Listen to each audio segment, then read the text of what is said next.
Are you longing to feel connected and not so alone? Longing to be happy and more alive? Badass Counseling is excited to announce the creation of Community Plus, a subscription-based private group of folks just wanting to more closely share their soul journey together with like-minded folks and with me, Sven. For a monthly fee, you'll get bi-monthly live Q&As with me, Sven, giving you a better chance of getting your own questions answered. A private community feed for you to post pictures, successes, struggles, joys, even the occasional cat picture, creating greater connection and help for healing and growth. Random drawings for free small group sessions and drawings for private coaching sessions with me. Priority access to becoming a guest on the Badass Counseling Show podcast. Unlimited access to my DIY video courses, Healing the Soul and Unleashing Your Greatness. And so much more. Community Plus is for people serious about their soul journey who want real growth, real help, real laughter, real connection, and true community. Join us now at badasscounseling.com. From the New York City area, welcome to the Badass Counseling Show, where the master badass himself, Sven Erlandson, takes you deep and gives balm for the soul, baby.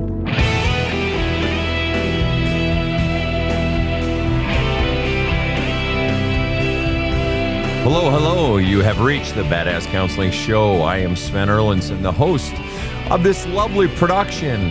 And it is great to have you here, whether you are joining us from Bath or Tottenham, whether you are in from Skåne or Edmonton, Toronto, or way down in the bayou of Louisiana. It's so nice to have you here. I am joined in studio by Rob the Rocket, who I'm going to get to in a second, but KC, who is normally holed up in the booth, is actually with us remotely. And I've got Rob the Rocket. This Sophia the artist is not joining us this evening. Rob, what say ye? Sven, you help a lot of people, and you've been helping me greatly of late, not only by listening to your podcast, or mine, or our podcast, but when I found myself stuck in the emergency room with an immobilizing boot the other day, I wrote to you and I said, I can't drive. I sent you a text and you said, you're in luck, Skippy. I'm 5 minutes away. And I said, you know what? I'm going to buy a lottery ticket, and God bless you. So thank you. It was my pleasure. I was actually on my way to the coffee shop to get a little mocha, and I tell you what, it actually ended up being smart because I didn't need the coffee. I just wanted to get out of the house, and so I saved myself having that caffeine. So you actually did me a favor. So I needed you.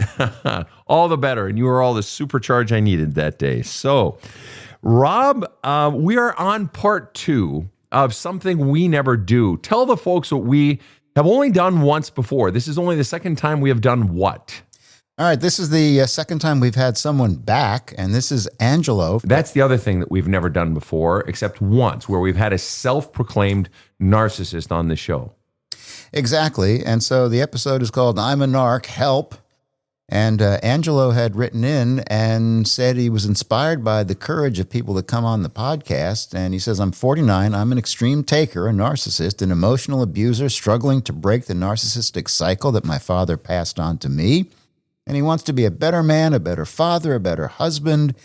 And he's terrified, he says, but he's in terms of being on the show. So take it away. All right. Before I welcome Angelo on, I just want to catch everyone up of where we were with the first episode. Basically, Angelo let us know that he had grown up in a home where both of his parents were using sort of my categories, slot machine parents in terms of love. And a slot machine parent, a waterfall parent is one where the love is constant, where you're constantly getting love, even when you're being punished or you're being scolded, or even when you're 1,000 miles away, you know that your parents love you in thought, word, and deed, that the love is consistent, even when you've done something bad or you're getting punished. Even amid the punishment, you still exist in this context of love.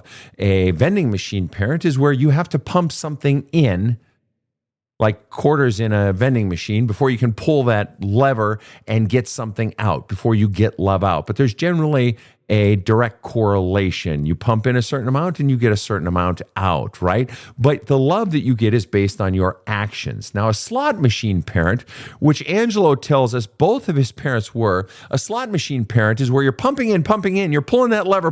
Do I win this time? Nope, don't win this time. Pumping in more. Do I win this time? Pulling the lever? No, I don't win. And you never know if you're going to get some love out of them, no matter how much you do. And then, of course, the fourth type of parent is the wishing well parent, where you're just throwing it in. You don't even really believe love exists. You're hoping maybe you'll get some love someday, but you've never really actually experienced it. It's like it's sort of a lottery ticket. And he's saying, no, my parents were slot machine parents. So he did not grow up with the belief that he was innately lovable. He grew up having to pump in so much and only rarely getting love out. He grew up afraid of his father his whole life. And he admits that he first started acting and being sort of having narcissistic traits very young. And he says he realized that about 7 or 8 years ago that he was exhibiting covert narcissistic traits, not liking criticism, being passive aggressive, always a victim, being very avoidant and stonewalling. And he was doing it actually in his early to mid 20s, and he was probably doing it before then, but he was doing it. It became more noticeable as he pulled away from his mom and dad, and his relationship with his mom and dad deteriorated. He was in his early 40s, 41 or 42. He's 49 now. He was in 41 or 42, where he finally cut his parents off. Cut them out of his life. And sort of what hurts the most for him at this stage of his life is realizing too late the damage he was doing and actually realizing that there were consequences for the narcissism that he was living and the way he was treating everyone. And he realized the grand realization of our last session was twofold. One, it was realizing that up until now, he'd rather protect himself than take care of those around him. And that one sort of hit him between the eyes. And then I took him through sort of what I call a sort of love declension. And that is, I asked him, what is he most wanting from his parents? Even deep down, even though he's sort of cut them out, what is he wanting? That somewhere in him, he still does want that love relationship with his parents. And I said, well, if you got that, then what would you get? And he said, well, then I'd have self-love. And then what would you have? Well, then I don't have to pull love from my kids and my wife. And well, then what would change outside of you or inside of you? Well, then I'll have a base of love inside, he said. And then I said, well, then what? He said, well, then I'd have confidence and strength and patience and empathy. And I said, and then what would change outside of you or inside? He said, well, then I guess I'd feel safe. I said, well, and then what? He said, well, then I don't need to protect myself. I could open up myself to somebody. And I said, and then what? He said, then I could be loved. And I said, and then what? He said, then I'd have the strength to fill others' love cups, and people might trust me and find peace and security. And I said, and then what? He said, then my self-love would increase. And then I said to him, so in other words, what you're saying, in order for you to feel self-love, in order for you to be able to open up to others and for them to trust you, in order for you to have self-confidence and strength, you fundamentally are saying you need to have a relationship with your parents. But you've cut them out of your life, and they have indicated over 49 years that they have no interest in giving you that love that you want. So you're trapped in this jail cell of not having confidence and strength and patience and not getting the love you want and not having the relationships you want because they locked you in this cell and you're still needing something from them. They, and only they, and in fact, Father and only Father, has the key to your jail cell and he has no interest in giving it. So fundamentally, you're fucked. And that was where we ended the episode. And he said, holy shit, I'm shocked. I didn't expect that. And I'm lost and I'm feeling disheartened. And I said, well, time's up, Skippy. And so out of a bit of compassion, we threw him a bone and we brought him back on the show. So, Angelo, good to have you on the show. Thanks for having me back. Pleasure is completely ours. I want you to catch me up on it's been about a week since we taped the last episode. Catch me up on what has gone on inside of you. Where are you at, Angelo? I still feel lost on where to begin. Now, I I did write my first letter to my dad. So that was something, and was actually really kind of surprised the difference it is to put those feelings down on paper. What was the most surprising part? How easy things just started to flow. Why did they flow easily now? I think it's because there was an actual release.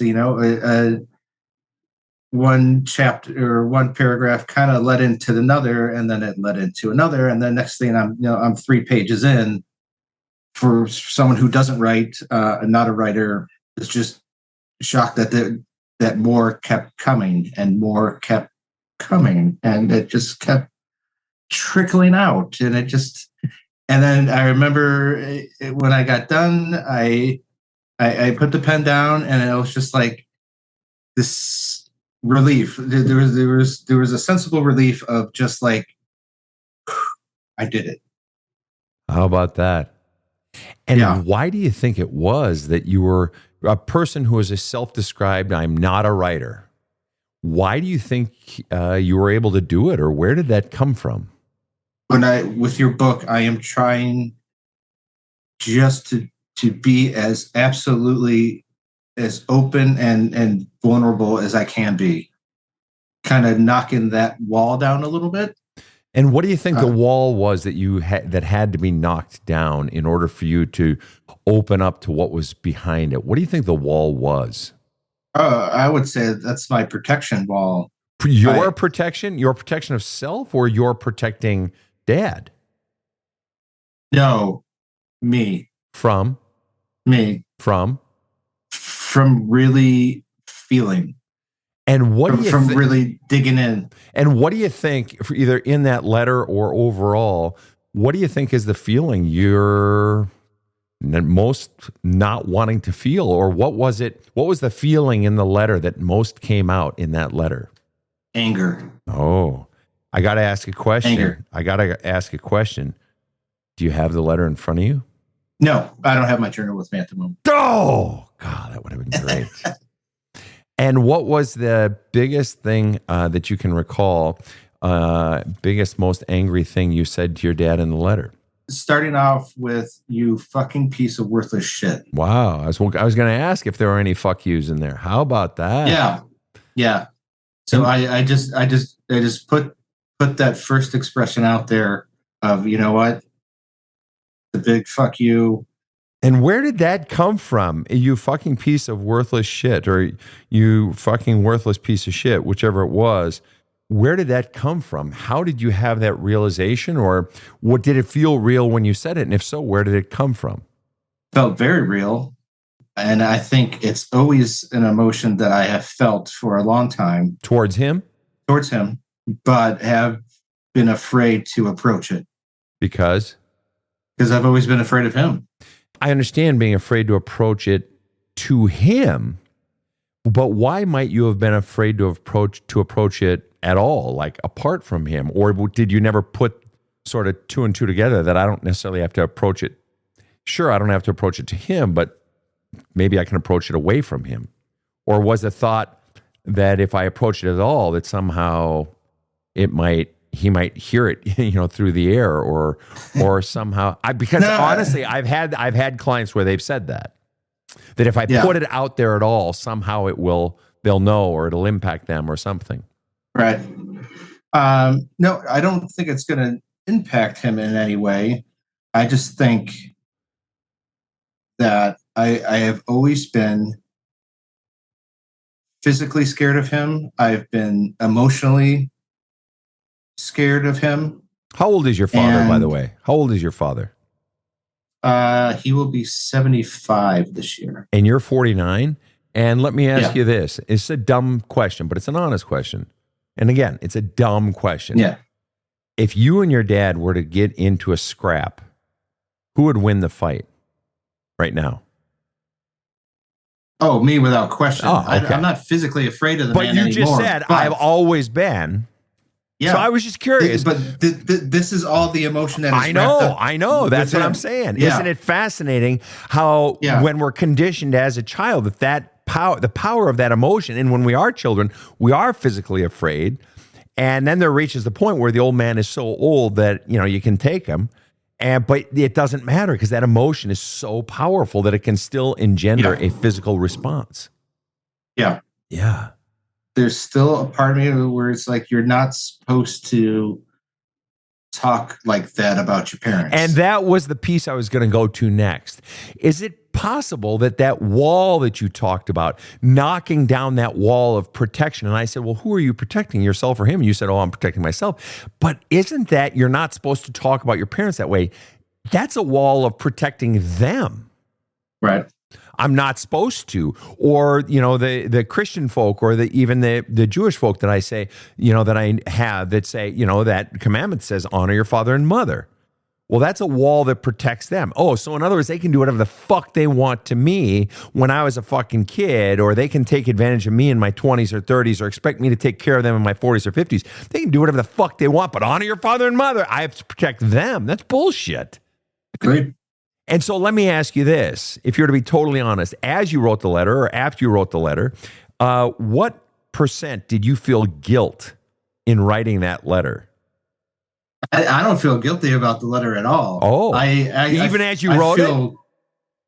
Because you just said, you kind of feel bad talking about your parents that way. Yeah. Yeah. And that's part of it. So there's probably different levels in this wall. I mean, you got this level of, I need to always 100% protect myself first. And then, there's another layer of this wall. It's like, well, it's your parents and you shouldn't be doing this. I'm going to push that wall aside and I'm going to give this piece of paper a genuine emotion and try to be generally open and vulnerable to this. And I did not feel guilty. I felt great. That's awesome. I felt good. And that's a great lesson. Just to pause and tell my listeners, you have to understand that Angelo is teaching us here. He's teaching us, and this is why I have people go into these exercises of these strong feelings like rage and anger and extreme sorrow and hate even, because it is a naturally occurring emotion. When things have been done to us, when stimulus has been done to us, or it's us or something we love, or one of our animals or one of our kids, or to our own selves as children or as adults, one of the natural emotions that you feel is anger, rage, hurt, hatred. It's a natural emotion, but we stuff it down. We say, no, that's bad. No, it's just a naturally occurring emotion. And so it gets stuffed down. And so what Angelo is telling us is, no, once I actually just let it out, now it's gone. And you heard what he said. He said, I felt relief. Right. He unburdened himself of hate feelings and fuck you feelings he had been harboring his whole life. He had been walking around a hater, and as he gets the hate out, he's no longer a hater. Right. And so I want to ask you this question, Angelo. Okay, so you came to us as a self-admitted narcissist, like passive aggressive, and hate criticism. You're always the victim. You're avoidant. You're stonewalling. Probably gaslighting and putting everyone else through the ringer to protect yourself. Protecting yourself and not caring about others around you. And you've paid very high prices in terms of your relationships. And the chickens have come home to roost. And now your wife doesn't want you anymore. Or, all that sort of stuff. Kids, perhaps, whatever.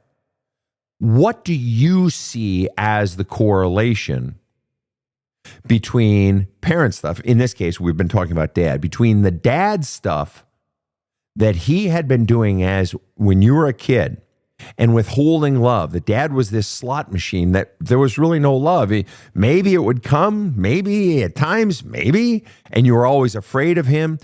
What started back then that either became later or started even then the narcissism? What is the correlation between your becoming a full-blown fucking narcissist in your 20s, 30s, 40s and you being treated this way, being parented this way? What do you see as the correlation? At a young age, I needed to learn how to protect myself. And I was taught emotions were not safe. Feelings were not safe.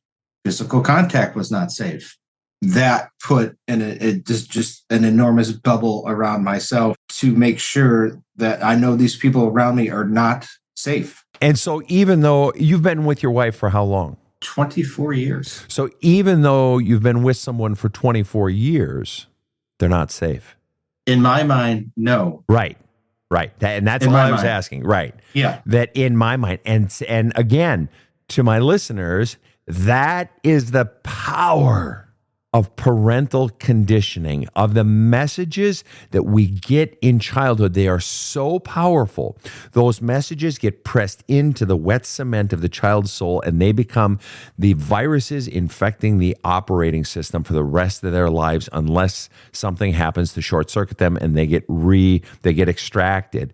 And so even for 24 years. And so what would you say was the message, if there was a core message that caused you to need to protect yourself, and that emotions aren't safe and physical touch is not safe, but you had to protect yourself? And also not only protect yourself, but you had to find ways to get your love cup filled, to steal love, to siphon love from others through attention, through anything, to control others and to get people pouring love into your love cup. What was the message that you got about yourself way back there? Message or messages that have been driving this whole, that have been the virus driving this whole fucking narcissist equation, your entire fucking miserable life? People are not safe. People cannot be trusted. And it is best to keep everyone at an arm's distance, to keep yourself safe. Okay. Keep people away. Because you can be vulnerable, and it could be a beautiful thing with somebody, but it also can be fucking dangerous. Oh, for sure. But that doesn't answer my question. My question was, what were the messages you got about, and I'm glad you said that people are not safe, keep people away in order to be safe. But I want to know, what was the message you fundamentally got from mom and dad? Because you told us last time I asked you, were you loved as a child? And you said no. Okay. And so I want to know, and I said, what percent was dad a good parent? What percent bad? You said 10% good, 90% bad. What percent was mom a good parent? Mom was 25% good, 75% bad.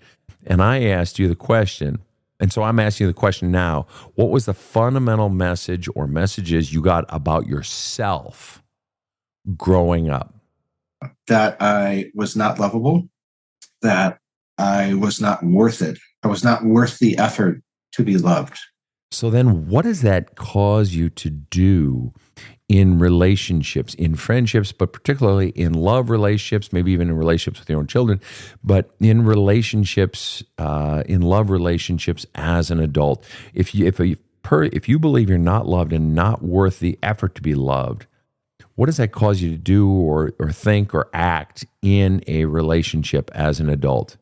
I think what it does is that you don't put out all the information. You don't make yourself fully available.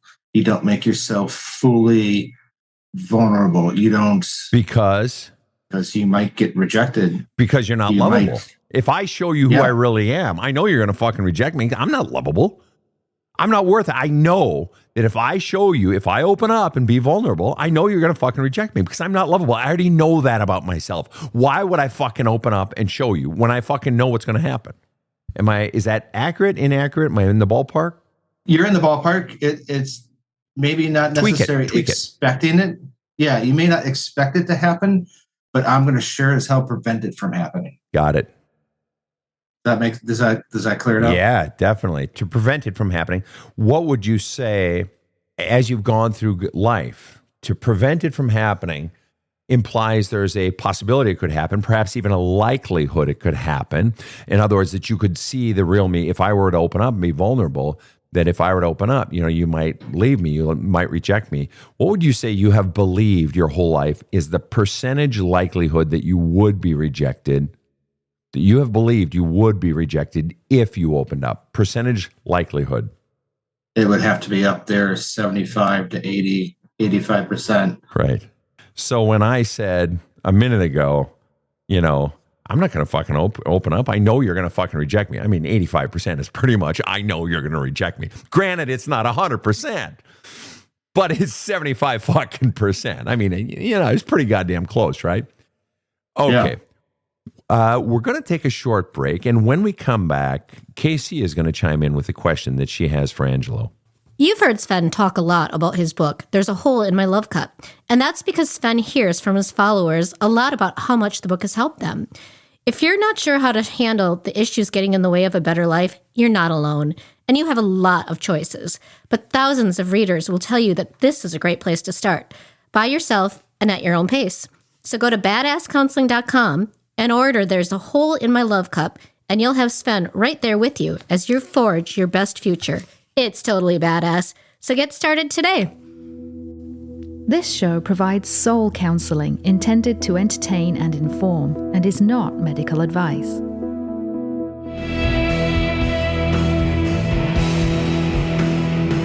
Now, back to the badass. And we are back with Angelo, a self-admitted narcissist, and we are talking to Angelo about his origins, people. And this is so much of our work of diving into where these messages come from that we received, and then connecting the dots to how they impact us. These messages are impacting us today. And so many people say, hey, stop blaming your parents. Stop blaming, blah, blah, blah. It's not about blame. It's about origins, because everything is causation. Everything happening today has an origin story. And the more we drill down to those origins and allow out the feelings that were not allowed out, because you're allowed to have your feelings as the child of those origin stories, as the one that had no power, and Angelo had no power. For as much as his family, his wife, as everyone may say, he's a fucking asshole now. He acts like a fucking asshole. He's a narcissistic cocksucker, whatever. Now, inside of him is still this little boy hurting, who's been hurting for 49 years. And this is what I try to get through. When people say, oh, narcissists never change, I don't believe that for 2 fucking seconds. Narcissists are created. They are not born, they are created. Therefore, they can be uncreated. Can be deprogrammed just as quickly as anything else. It's just a matter of whether the person actually wants it. Has their pain gotten bad enough? Which is why I always tell people the thing that drives the deconstruction of a narcissist is loss, and extreme pain. And looky, here we got Angelo. KC, you've got a question. Well, first of all, I just want to say that I can see in your face how difficult this is. And I'm really like just so blown away by your bravery. I mean, you are the bravest of the brave to come on and self-proclaim yourself by a label that, people just talk about constantly and seethe over and say just horrible, mean things. And for you to self-actualize like that and realize and want to change and also come on the show to help others change is just bravery beyond anything that I can speak to in my own life. And so thank you for being so brave. Thank you. That's very kind. My question to you is, and also I come from a place where I don't believe there are any assholes in the world. I just believe there's a lot of damaged people running around. And sometimes that damage is so severe that it leads to, emotional disabilities even, right? But I just believe it all comes from a place of damage, not hatred or meanness. Right. But still, there are mean people and mean actions, and you've proclaimed that you have been a mean person and you've done mean things. And I hear you saying that it comes from a place, and you can correct me if I'm wrong, Sven or you. It comes from a place of really wanting to protect yourself and learning ways and tools to keep your real self hidden and protected, right? Because you were taught that everybody is bad and everybody's going to take from you and do mean things to you and whatever. So I'm wondering if you could just speak to the tools that you have used in order to push people away, in order to keep people away, and in order to keep yourself safe. So that some of us, when dealing with a narcissist, can recognize, oh, this person is doing that because they're trying to get at that goal, or, protect this part of themselves, or, whatever it is that you were doing that you feel was narcissistic behavior, and for what reason were you doing it, and what were the tools that you used to keep people away and keep yourself safe. So for me, it's avoidance. And avoiding the issue can come in the form of stonewalling. It can come in the form of gaslighting. It could come in the form of it being the victim, where it's like, hey, no, I'm not the problem. You're the problem. Deflecting. Yeah, those kind of techniques. I can't speak for all of us narcs, but for me, it's the stonewalling. It's just like, and if I completely shut down, then I just complete control of the conversation, because there is no conversation. It's not going anywhere. Mm-hmm. So one of the things that I think really Sven taught me after meeting him and us having a friendship and him counseling me was the ability to just admit when you fuck up or admit when you're wrong.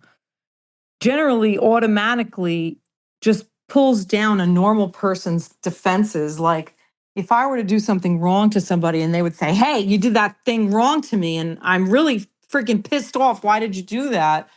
And somebody else just turns around and says, oh my God, yeah, I did do that. And I'm just so sorry. That acceptance and that not acting defensive generally just brings the whole conversation down with a normal person. And I'm just wondering what would have happened with you, with your parents, had you let your defense down. And then I'm going to turn it back to Sven. Like, if you had let your defense down and just admitted, oh, I messed up, Mom, I messed up, Dad, what would have been the reaction? Would they have just brought everything down, or would they have just gone on the attack even more? They would have eaten you alive. Yeah. I remember a story. There was a carnival in town, and I had wanted to go and didn't have any money, and so I stole $20 from my mom. And I went and I had a great time at the carnival. Right. And got back, and there's a quick family meeting, like, hey, this money's missing. Where, what happened? And I'm like, I don't know anything about it. My brother's like, I don't know anything about it, because he didn't know anything about it. He didn't go with me. He was really clueless. And I remember, the guilt kind of, building up on me, and I told my mom, and my dad's response was, I knew it was you. Wow. So confirming what he already knew. In other words, he was telling you that I know you are fundamentally a bad person. Yeah. Wow. Yeah. So that answers your question. Right. So you're not going to open up again. And yet, that is precisely, to your point, KC, that is precisely what the people around him are wanting him to let down that guard, wanting him to be vulnerable rather than always in the power / controlling / manipulating / avoiding position. You're absolutely right. Go ahead. And if I can add one thing to that, it's not only being vulnerable. I think the people around me want to have a voice. And if I shut down, or if I don't listen, or if I, immediately, instead of hearing what someone says, that I blame them or I divert or anything, we're taking their voice away. Right. And your fear in letting them have a voice is, finish the sentence, they will see who I really am. Right. And they might criticize me, or they may say these things that they don't like about me, and that would hurt. Yeah. Right. Your love cup not only has a gaping hole in the bottom, so so any love in the form of liquid just pours right out, but the encrusted rocks and dried manure and everything stays stuck in it right up to the brim. So even one more drop of crud sort of electrifies all those charges, the electrical charges of all the crud. And it just fires every last memory, triggers every last memory, explodes every last stick of dynamite from every charged memory of your entire fucking life. You can't handle one drop. That's how painful your fucking childhood was. Yeah. And to talk about a cup that's full of manure, as you say, it's really hard for me to take a compliment because there's no room in there. Like Casey just said, that talk about bravery, and I'm thinking to myself, I'm like, I'm the biggest fucking coward there is. From your perspective, right? My life's work is not about bravery. And the truth is, we begin new paths one step at a time. Like Chairman Mao said, the journey of 1,000 miles begins with a single step. KC, did you want to follow up? That's right. Yeah. The person in front of me is being very brave. And I hear you when you say that you've been an asshole for most of your life. But right now, you're realizing that that's how you've been. You want to change, and you're not just trying to change, but you're coming in front of all of us to say, here I am, I'm an asshole. And you just said it again, you were self-deprecating. I've had a life of not bravery. And so I can't even understand you saying that I'm brave. But to your point earlier, Casey, and that is that it's just pain. And, it's so easy to sympathize. I call narcissists extreme givers or extreme takers, excuse me. Okay. They're taking energy. They're taking control. They're taking their space. They're taking protection for themselves. All of this at the expense of others. And it's so easy to give sympathy to the extreme giver because the extreme giver looks like the tortured one. We easily have sympathy for the one who's always giving and never getting love back. And it's so easy to blame and villainize the extreme taker. But at the root, it is the exact same problem in its origin. That two people back at the origin story were deprived of love. Two people were taught somehow or another, had it modeled, had it taught, had it explicitly stated that they did not have worth and that they had to do things to protect themselves or to sell themselves, to give endlessly just to get some love, that they had to engage in some form of action to get love, but also to protect themselves. It is the exact same thing in its origin. It's just that how it plays out is the extreme giver looks like the nice person, and the extreme taker looks like the big fuckstick person, but they both are riddled with pain inside. And it's just so you've been walking through life, and it's easy to beat you up and say, well, I'm not courageous. My life has been anything but that. Yeah, but you've been surviving as much as the person who's the obvious victim. But you may not like this word, but you were by definition. I mean, think about it. If a bully on a playground if a sixth grade girl goes over and shoves a third grade girl, pushes her on the ground and says, ha ha, says, you're a pipsqueak, you're puny, and pushes her down, makes the little third grade girl cry and says, you're a little wussy, you're crying, ha ha ha. What do we call that big girl that just did it? That we call her a bully. What do we call the third grade girl, Angelo? It's the victim. That's right. Anytime an entity that has power uses that power, exercises that power over an entity of lesser power, whether it's nations or girls on a playground or whatever it might be, we call that entity a bully and we call the other one a victim. Well, you had a grown-ass man, almost 30 years your senior, a grown-ass man and a grown-ass woman engaging in different forms of physical and emotional abuse and withholding of love.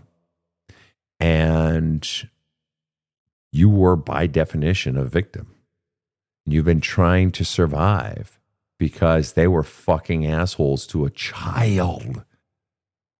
If a big guy like me goes and picks on a little guy, other guys standing around would look at me and say, there's a small man.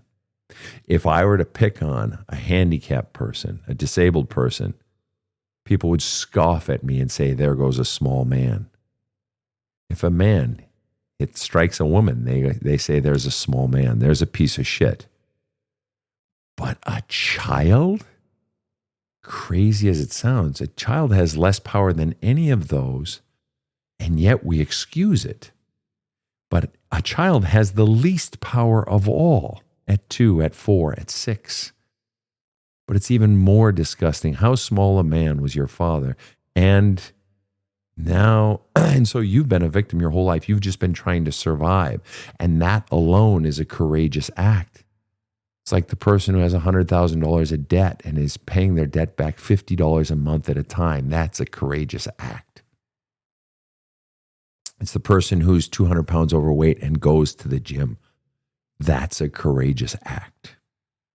But there's one piece that we haven't touched yet at all.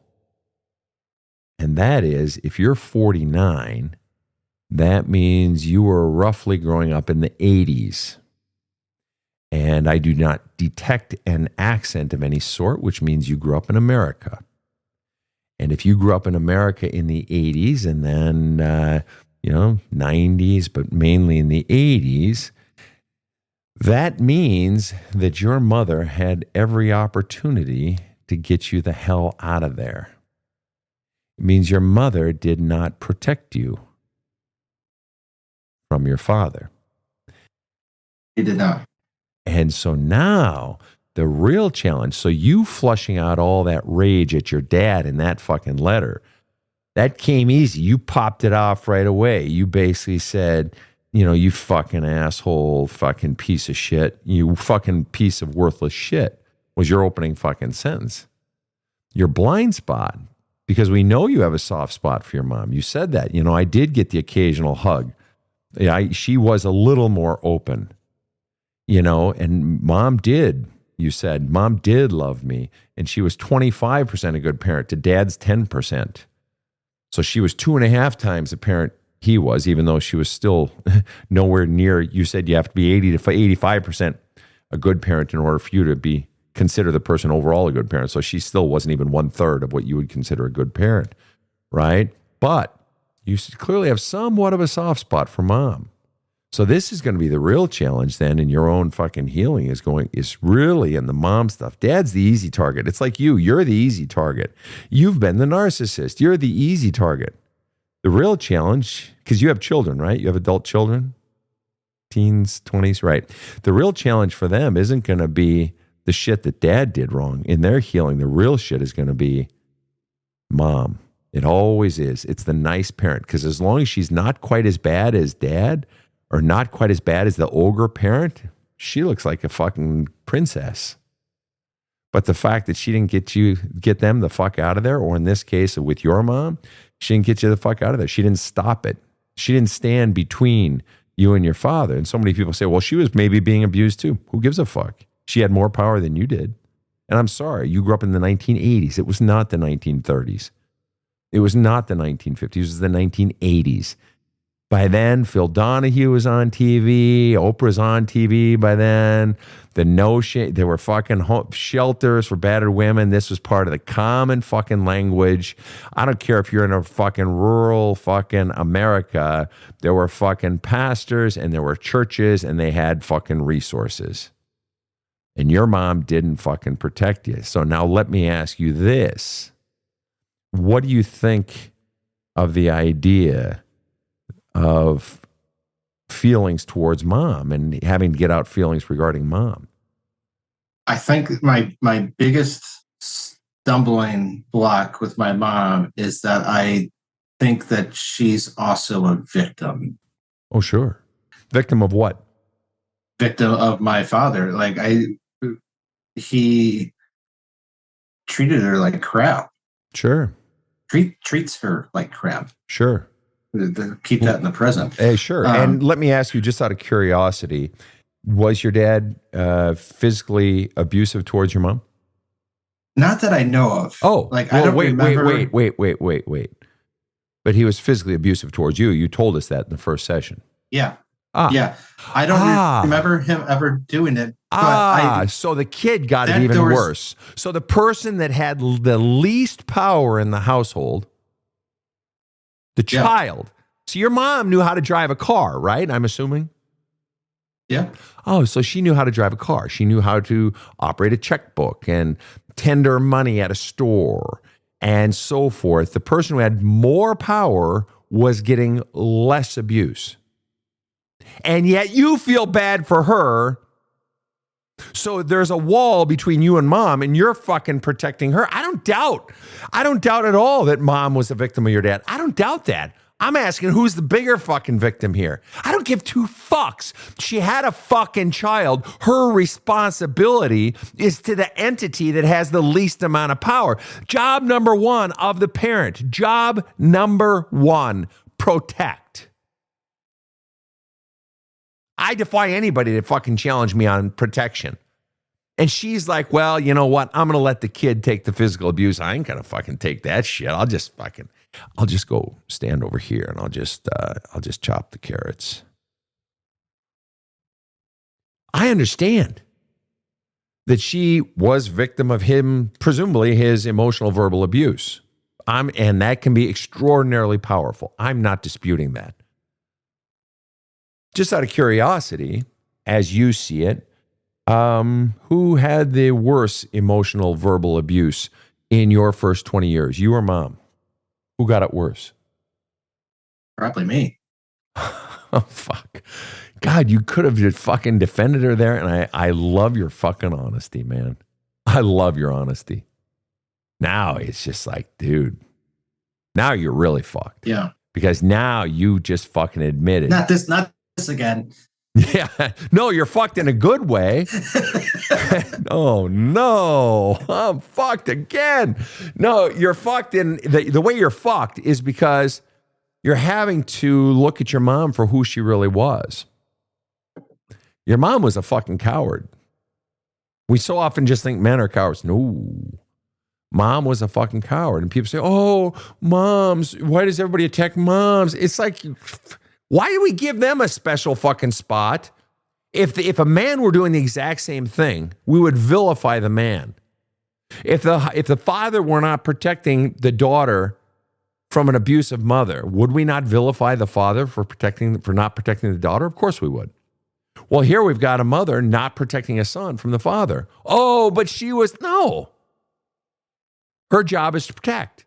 And so where you're fucked is that you have to look at your mom for who she really was, that she let a child eat more shit to fundamentally keep herself safe. She knew, reasonably, what would be the reasonable reason? Nice. What would be the reasonable reason that she didn't protect you? Because she knew that if she stood between you and him, what would likely happen to her? His rage, emotions, whatever, would be shift right towards her. Towards her. That's right. She would eat the hail of bullets. So fundamentally, by not standing in front of her son to protect her son, she was protecting whom?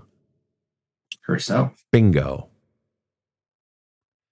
Mom motherfucking chose to protect herself over her son. Oh, thanks, Ma. You fucking bitch. There's a guy, you've maybe heard of him, and I don't know anything about psychology. I know nothing about psychology, and I don't claim to know anything about psychology, but there's a guy by the name of Abraham Maslow. And Maslow had what's called a hierarchy of needs, human needs, right? Mm-hmm. You've heard of it. And it's a big fucking triangle. And at the base of that triangle, the single most important thing, the number one base core human need is not food or even shelter. It is actually warmth, oddly enough. Warmth. And that if you spit a baby out your vag, that fundamentally what it needs first and foremost is warmth.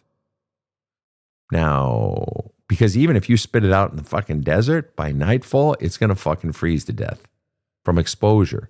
Well, what is warmth? Warmth is protection from cold. And even warmth, if we speak of it emotionally, is protection from the cold of aloneness. The first human need is protection from aloneness, protection from the cold. And she did not. She left you alone to eat his hail of bullets. She hid out in the foxhole and she said, run along now and go eat the bullets. Yeah, thanks, Ma. So what this means for you is, I told you at the end of last session that you're fucked. Okay? You're not fucked. If you believe, the only way you are truly fucked as this narcissist who genuinely, if you genuinely want to no longer live this way, in this belief system that you have no self-worth, because that's what's driving your whole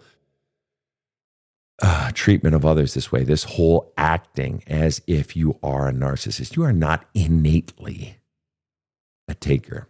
This was an adaptation to protect yourself from abusive parents and a mother who did not protect you. So you had to learn to protect yourself, and you had to learn how to steal love because they weren't giving it. This was a massive parenting failure that the child had to figure out how to parent himself, survive himself, and protect himself so that he wasn't even safe in his own home. He had to figure out how to protect himself in the world. And you've been doing it for 49 motherfucking years. You did it as a child. It's pretty goddamn impressive. It's pretty goddamn impressive. Now it's at the point where it doesn't work anymore.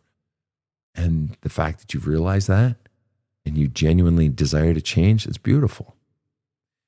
The most beautiful part about it is that it's hard and it's scary, but it doesn't have to take forever. This is not a long fucking process. Change can be immediate if you go deep enough. I mean, look at what you've accomplished in 1 week since our last taping. Because why? Because we went down deep into the origins, and you're going to have massive change using the book, but also now especially realizing the shit about dad, but realizing the shit about mom, because that would have been your blind spot. You would not have fucking seen that shit on your own in all likelihood. Now you've got some venom, a lot of venom you can unleash on both of them. You want to know why? Because that little boy naturally had it. That little boy was shouting, "Why aren't you protecting me? Why are you doing this to me? Give me love. I deserve it." But they taught you just the opposite. And now as an adult, all of us who are watching and listening to this story, all of us are shouting to the parents of your childhood, "You fucking assholes. What the fuck is your problem?" We're not shouting at the kid. We're not shouting at you. We're shouting at them. The fuck is your problem? Fucking fix yourself. This is the goddamn 1970s and 80s. Fix your shit. And anybody who says, "Oh, the resources weren't there," bullshit. My parents were both counseling people in the 1950s. So there. This shit was there long before that even. So I am going to recommend to you that you continue to dive into the book. You continue to do the letters. And also, I want you to go and I want you to watch a video that I did. It's from Christmas of 2023. And easiest way to find it is either on Instagram or TikTok, because they have thumbnails there, so it's easier to scroll through them. Versus like on Facebook, you have to scroll through posts and all that shit. But TikTok or Instagram. And it's from Christmas 2023. I'm sitting outside. There's snow on the ground. I've got a bomber jacket on. And the title of it is 7 Things You Can Do to Help Your Adult Child Heal. Because the other piece of it, and you're not ready to actually engage your child, you need to do more healing of your own past first. But that's going to give you a roadmap for what you can do, because you've inflicted a lot of pain. But all of that is undoable. It's all fixable. Do you remember in our last session, last week, when I took you through that declension, that love declension? Well, if you got the love, what do you still want? Well, love relationship with my parents, because then I could this, because then I could that, because then I'd have this and that. I have clients into their 50s, 60s, 70s, and 80s still wanting that relationship with their parents, despite everything. Even when they know it'll never happen, there's still that 1 ounce in them still wants it nonetheless. Or maybe they 50% want them, or maybe they're still taking care of that aging, dying parent, hoping that today will be the day that the parent says, "You are my son in whom I am well pleased." So what's my point? Your children are young. I don't give a shit if they're in their 20s. Somewhere in them, for as angry as they may be and as hurt as they may be, they still long for their father. But you have to change first. You're not ready to go back to them yet. You haven't done a deep enough cleaning of you, and they won't trust it. And you're not at the point yet where you can fully do it.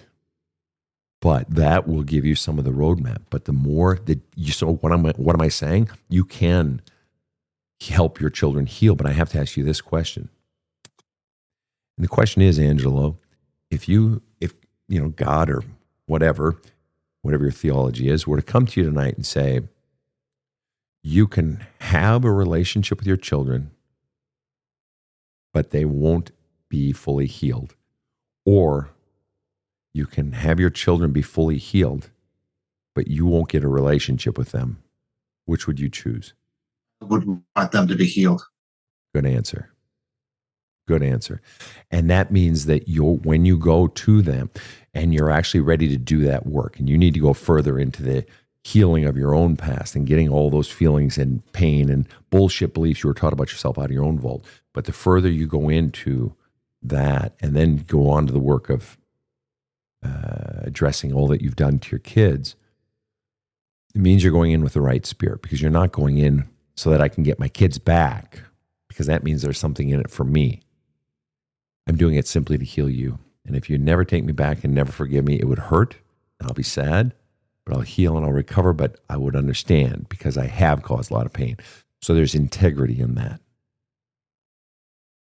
I'm not doing it for me. I'm doing it for you. And I'm willing to take my lumps and take my medicine. And if you never have a relationship with me, I understand. You would be justified in that, son or daughter. Questions? When you talk about belief systems and re-engineering them, so to speak, what is step one? Yeah, that's a great question. It's the re-engineering, so to speak, is all you have to do, and I tell people this all the time, if you never remember a single fucking thing I say, hell, most of the shit I say you could probably throw out the window, okay? Remember just one thing. If you only do one thing, all the re-engineering will take care of itself. I use the example of leaves that fall in the autumn.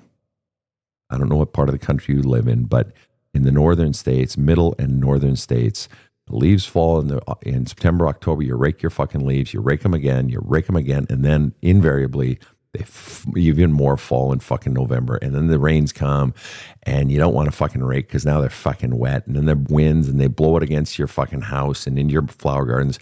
And then the snow comes and even more leaves fall. And then by spring, you've got this pack on your fucking gardens and in your yard, and it's fucking leaves and it's degraded leaves and it's snow and it's mud and it's rain and it's fucking wet and there's ice in there and shit. And you got to get in there with a hard rake and you got to fucking rake that shit out of your gardens. Why? Because if you have perennials planted in your gardens, they're not going to grow through that pack. You have to remove the pack. And then what do perennials do? Perennials do what perennials do. They grow effortlessly. So all you have to do, one thing for the re-engineering. You don't have to try to implement something new. That will happen by itself. There are ways you can sort of facilitate that, sure. And that's in the book. That's Diamonds and Raw Sewage chapters. But fundamentally, all you have to do is continue to go down deeper and find all the pain and the fears and the bullshit beliefs you were taught about yourself. So in the book, there's a hole in my love cup. It's the Diamonds and Raw Sewage chapters. It's the chapters on messages. It's the chapter on Are You Sure? It's the whole book. It'll walk you through the process. But as long as you're constantly in your journaling, in the writing of letters that you don't send, you want to be focused on removing crud, bullshit beliefs I was taught about myself, pain that is inside of me. One of the things that's not in the book that it's an exercise I've developed since then is just take some 8.5 by 11 piece of paper or do it on your computer and create a bullet point list of, this is going to sound insane, but of every single memory you have from your lifetime, but especially 0 to 20, roughly. Every single memory you have that has any sort of emotional charge attached to it, particularly negative emotional charge. Sadness, anger, grief, frustration, rage, sorrow, misery, melancholy, blue, anything. And so you've got these bullet points of all these memories, and then next to the bullet points, list what any of the feelings are, all of the feelings. It could be one feeling, it could be 7 feelings. List what those feelings are next to that bullet point list, okay? So each bullet point story has a feeling. And then what I want you to do is I want you to journal on every single one of those or write a letter on every single one of those. And in my book, I talk about a couple other methods, but you're not ready for that yet, to accelerate that. But basically what you're doing by doing that is you are decharging those sticks of dynamite. You're decharging the things that are being triggered. So that on top of the book, dude, that is removing the pack. And then your new self, the more you expose all the shit that was done to you, the more you're going to begin to see that you innately had worth. See, Angelo, you had children. And let me ask you this. How old are your children now? 28 to 14. 28 to 14. So when you're 14-year-old, or whichever one you choose, think of the one in your head right now that you're somewhat closest to. When that child was 6, was there anything that child could do that would justify them actually believing that they were innately unlovable? I could not imagine them doing anything that would make them unlovable. Right. What could a 6-year-old, what could a 9 or 11-year-old possibly do that would make them intrinsically unlovable? They might do bad things, but that doesn't make them a bad person. A child cannot be unlovable. It's impossible. It's literally impossible. And yet, you were taught that you are unworthy of love. So either A, no child can be intrinsically unlovable, or there was one, and his name was Angelo. But the problem is, if there's one, then there can be more than one, which means 1 or 2 of your kids are little fuckheads that are innately unlovable. So we should start figuring out which one of your kids are little fuckheads that are innately unlovable. Which one is it? A single one of them. Oh. So it sort of lends to the theory that no child is intrinsically unlovable, which means you weren't either, which means your mother and your father were fuckers. They taught a child that he did not have worth. At least not unless he was doing what they said. They taught a child that he was not worthy of love. That is the lie that you have been living your entire life. And the more you dive into that and the more you allow up the feelings, as you realize that, and not just allow them up, not just dredge them up, but give them an exit point through your journaling, through your letter writing. Even though you're not a writer, clearly it's working. Just keep doing it. The more you give all those feelings, all those fears, and all the bullshit beliefs you were taught about yourself, and they were bullshit, the more you give those exit points and trust the book and use the book, the more you do that, the more you are removing the pack, and your authentic self will naturally grow up. But there are also tools in the book, such as the diamonds and raw sewage exercise, that will help you begin to more and more identify your authentic self and your authentic belief system. So, my man, you came into the lion's den, and I think I echo KC on this one, that this was very courageous, and you really gave us insight into the mind and the heart and the spirit of the narcissist. Thank you. Thank you. You guys have been honest and tough and real, and you've given me a platform to open up and do that as well, and that means a lot. Thank you. You're welcome. KC, Rob, any final thoughts or questions? As difficult and painful as this must be for Angelo, he should thank the infinite that he's 49 years old. He's got plenty of time, and he's well on his way. And his children are young enough, too, that there's plenty of room there for growth and healing. So important. Yep. And yet to be seen regarding the marriage, and that one may be lost. And maybe that's one you end up chalking up to experience, but at the very least, there can be atonement and there can be ownership of what you've done, that even if you lose your wife, you can at least give her the parting gift of generosity of spirit and ownership of the pain you've caused. And that would be the very least you could do. Not to say she's innocent completely. She's not. As I talk about in the book, unhealthy people come in twos, but that would nonetheless be a very generous and well-earned gift. KC, any final thoughts or questions? I'm just curious to see if he can come back when he's done with the book and, tell us how his life has changed and what's changed in him. And, maybe he'll join our smaller group, Community Plus, so we can take the journey with him. But I'd love to hear about how he's doing after the book. Well, you run the booking team, so I agree. Let's make that happen, Casey. Would you be interested in coming back, Angelo, after you've read the book and done all the work, all the journaling exercises in the book? Absolutely. Whatever help and insight that I can get from you and your team, I'm in. Great. Absolutely. Just do the work in the book and go deep. And remember, keep pushing yourself. Keep pushing yourself to go deeper, to go deeper, to go deeper.